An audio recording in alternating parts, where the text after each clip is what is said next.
嗱，而家咧我 show 啲嘢俾你睇，呢個咧就係 WhatsApp。呢度咧裏邊咧其中一個地方有個功能咧係可以將你幅相啦轉去求其呢度俾你嘅喎。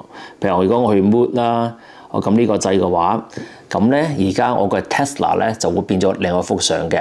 咁呢個係咩功能咧？我就介紹俾你識，仲未撳 subscribe，快撳 subscribe 啦。呢一個係個 WhatsApp 啦，但我係加拿大住啦，咁所以變咗我唔知道香港咧有冇呢個功能嘅。咁啊第一樣嘢。我就會介紹俾你即係點樣做。第一樣嘢咧，我哋咧就要去一個嘅 chat room 啦。咁咧呢個 chat room 就係我自己嘅，咁我做一個示範。喺下邊咧，我就揀一幅相，咁我就揀一幅相。咁咧我哋而家咧就揾個 Tesla 啦，我自己嘅 Tesla。跟住之後咧，我就撳支筆。撳咗支筆之後嘅話咧，你見到有個 AI 嘅，我就撳呢個掣。咁咗呢個掣之後嘅話咧，你見到下邊咧就有齊晒呢一紮功能啦。但係你會見到咧係英文，因為咧我一轉去中文版咧呢個電話咧就做唔到呢一啲嘢嘅。我一定要英文版啦、英文字啦先可以做到呢樣嘢嘅。咁咧我就最中意咧就用 Mood 啦。如果唔係咧唔知點解咧佢真係好靚嘅。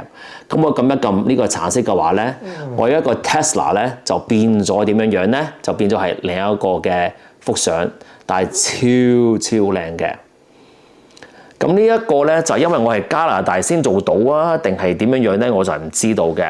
咁而家咧我個 Tesla 就變咗咁樣樣啦。你係可以轉顏色啦，嗱，譬如我轉藍色啦，咁咧佢就轉咗一個好唔同嘅一幅相嘅。咁你哋可以不妨試一試，你哋香港做唔做得到？因為你會見到上邊咧係 Facebook Meta 先做得到嘅。你會見到咧呢個圓圈咧即係 Facebook Meta 啦。但係咧，你會見到咧幅相咧係整得係好靚嘅。OK， 咁呢一個咧就係一個 WhatsApp 嘅新功能咧，你哋一定要試一試啦。嗱，咁你會見到咧有 lighting 啦，跟住之後咧又有 color 嘅喎，見唔見到？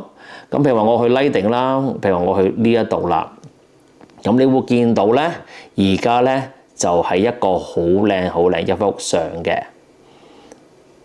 跟住之後咧就出咗一個咁靚嘅相嘅。OK， 咁呢一個咧就係 WhatsApp 嘅新功能啦。總之你係去 send 相之前咧，撳支筆，撳咗支筆之後嘅話咧，你就撳嗰個 AI 嗰個掣，撳咗 AI 個掣嘅話咧，已經係出晒嚟嘅。OK， 咁啊希望呢集幫到你啦，撳 subscribe 啦，撳鐘仔啦，咁咧希望下一集再見到你，拜拜。